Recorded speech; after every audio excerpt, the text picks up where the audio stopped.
Welcome to the Sailing and Cruising the East Coast of the United States podcast. I'm Bela Musits.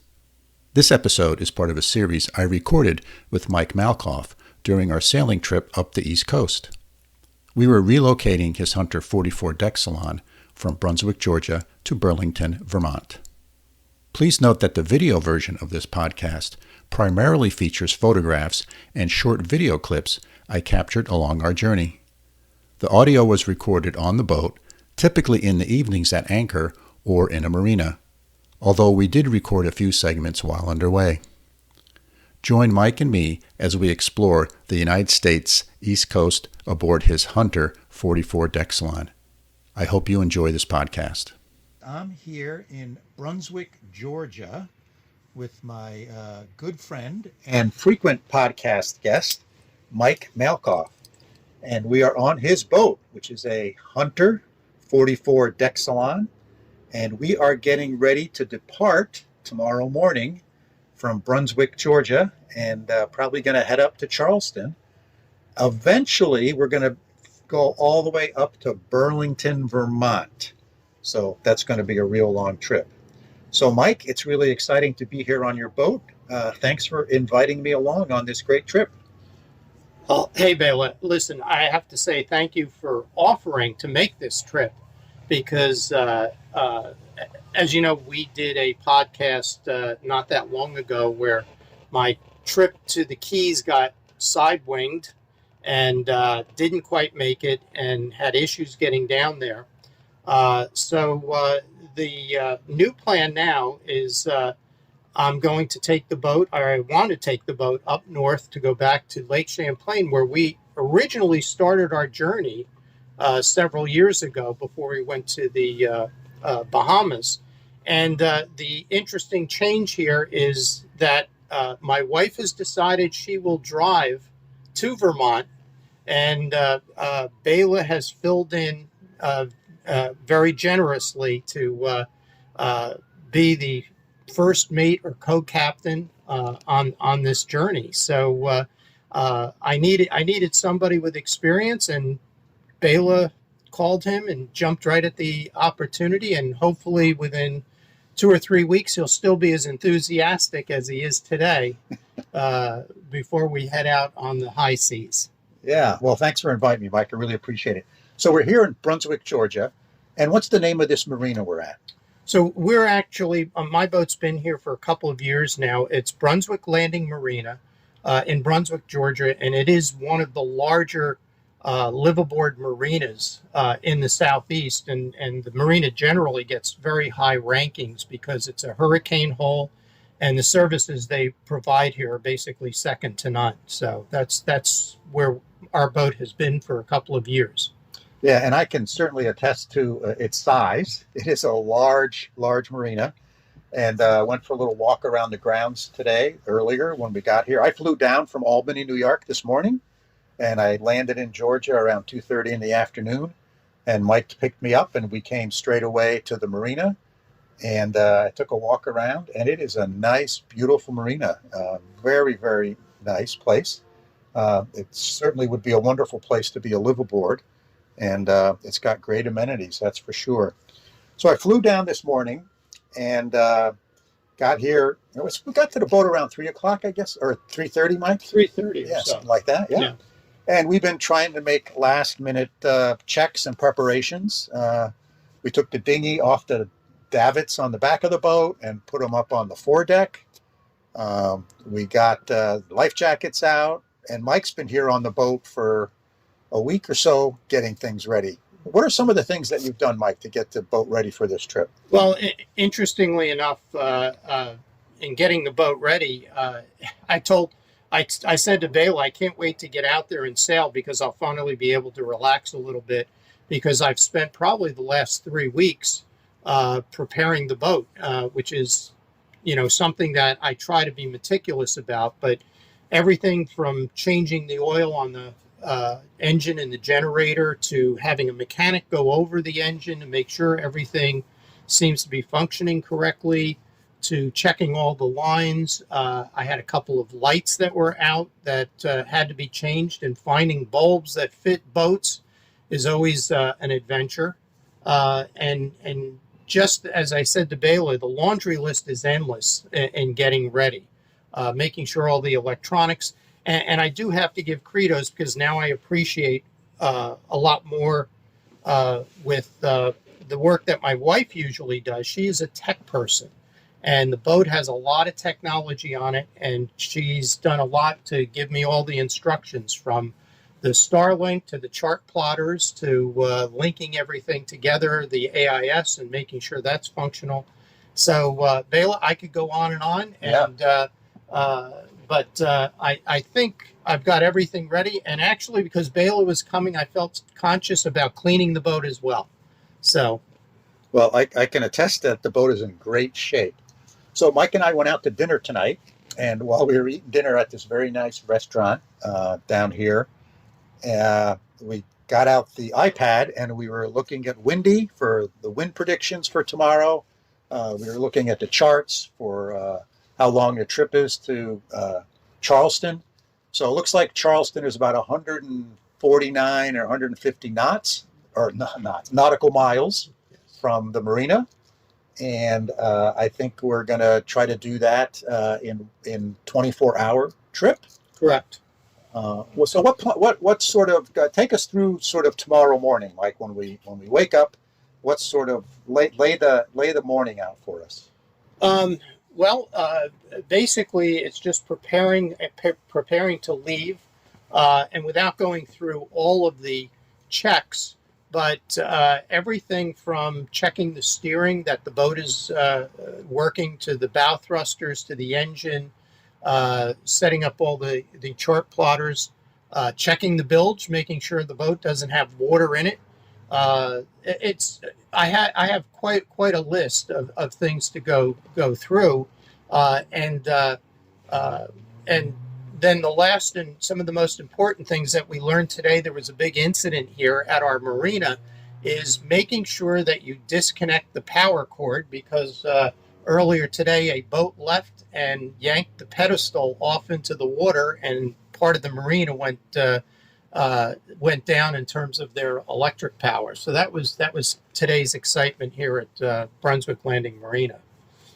So I think we're going to get up in the morning, probably have a quick breakfast. Then we're going to head over to the fuel dock, right? We need to top off our fuel. Yes. And then you said it takes about how long to get out into the ocean from here? Well, this is a really well-protected marina, as I've said, a hurricane hole. So it's a good 6 to 7, give or take, nautical miles just to get out into the channel in the ocean, because it is so well protected here. So it'll take us a good hour and a half before we get out outside the channel, and then we'll make our way north from there. But the sea state seems favorable. The winds, fortunately, should give us a pretty good sail going up to Charleston on a good beam reach. Yeah, so the winds are expected to be how much? Do you recall when we looked at them at dinner time there? The general winds will be under 10 knots with gusts up to 14, 15 knots. All right, so that's very pleasant. Yep. And the wave state? Then the wave state should be starting out a little under 2 feet, but by the time we get to Charleston, they could be in the 3 to 4 feet, but the periods will it'll be 6, 7, 8 second periods. So it should be fairly calm, maybe with a little roll, but it shouldn't be too bad. So that's what we're banking on right now, Bela. And we've checked. I go over windy. I use predict wind, which is really good. I also look. We were joking about checking the weather, which is NOAA, and just making sure that everything is in agreement. I also use Marv's offshore buoy, which a lot of people are unfamiliar with, but it's another website that gives you the water state from the weather buoys that are offshore. So I also use that to check and see what their predictions are. Yeah, and given the favorable conditions for the next 24, 36 hours, we're going to go out in the ocean from Brunswick directly to Charleston. At least that's our plan. We do sort of have a bailout point if after about 10 or 12 hours, if things don't look that great, then where can we pull into, Mike?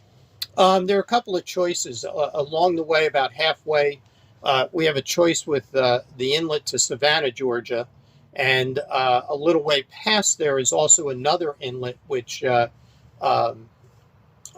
we can go in that goes to Hilton Head Island, and they're both big channels, easy to navigate, and we can pull in there if we have to, or as you suggested earlier, if the weather is really good, we just keep on going. Right. All right. So, yeah, the weather forecast, as I like to say, I believe windy and all the weather forecasting for the next 24 hours, I give them a high reliability. And then for the next 24 hours after that, less so. And then more than 2 or 3 days, I'm pretty dubious.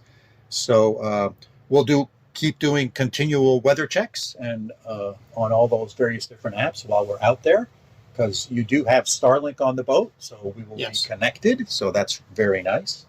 And we'll make a decision once we get up to Charleston if we're going to stop and pull in there for the a little respite, or if we'll keep going. So these things are always dynamic. So Mike, what as we sit here the night before, what are you most excited about? I guess I'm most excited about actually sailing the boat as opposed to crawling around on my hands and knees fixing everything and checking everything, because I think I told you I can't wait to get out there to sail and relax as opposed to going over endless lists. And as everybody knows that has a boat, or if you're thinking of getting a boat, is that list never ends. Boy, Mike, you are right. The list is endless on a boat. There's always something to do. There's always something to tinker with. And it's a never-ending task. If you're not into doing those things, you either need to hire somebody to do them or don't buy a boat. That's my recommendation. So, Mike, as we sit here the night before departure, it's a pretty big trip.